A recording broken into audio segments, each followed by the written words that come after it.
On se retrouve donc pour cette revue de presse de l'économie.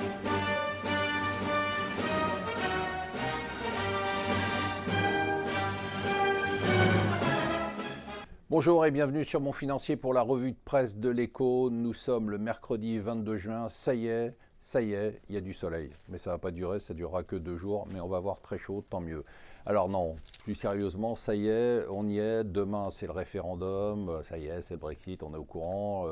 On verra ce que pensent les marchés aujourd'hui. Mais surtout, ce qui est intéressant, c'est que je lis partout qu'on nous explique que la City serait en train de trembler en se disant « Ah là là, s'il y a Brexit, on va tout perdre. » Bon, arrêtez de rêver.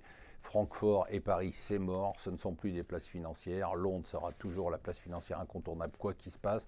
Certains, même à Londres, rêvent d'un Brexit parce qu'ils se disent qu'en cas de Brexit, eh bien, on aurait une sorte de Singapour international où on pourrait faire tout sans contraintes réglementaires, des affaires propres et peut-être un peu moins propres. Du coup, les marchés, bon, ils sont sereins, c'est marrant. Il y a eu toute cette agitation, il y a eu d'abord une panique, et puis depuis quelques jours, ça y est, on s'est rassuré. Alors, je ne sais pas si les marchés ont des données que nous n'avons pas, mais en tout cas, ils sont plutôt positifs et pensent qu'il n'y aura pas de Brexit. Alors, vous savez comment ça va se passer. Il y aura donc la fermeture définitive des urnes à 23 heures. Il y aura des sondages non publiés de sortie d'urnes qui ont été commandés par des hedge funds. Donc, vous verrez sur les marchés, si vous voyez les sterling monter et la livre sterling monter, ben, c'est que les hedge funds sont en train d'acheter, c'est-à-dire qu'ils ont des sondages qui les confortent dans le fait qu'il n'y aura pas de Brexit. Et puis, on commencera à avoir des résultats partiels vers 1h, je crois que Londres, ça sera autour de 2h du matin, et à 8h du matin, on devrait avoir les résultats définitifs.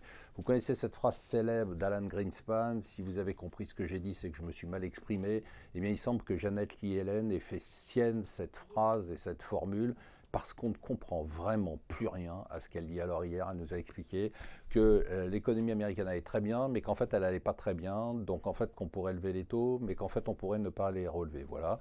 Donc elle a bien fait son job, on n'a rien compris. Alors ce titre m'amuse parce que c'est toujours le même.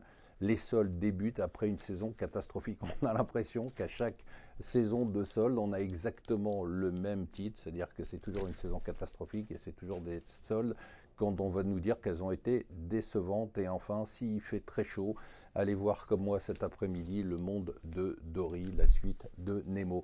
Voilà, restez avec nous sur Mon Financier.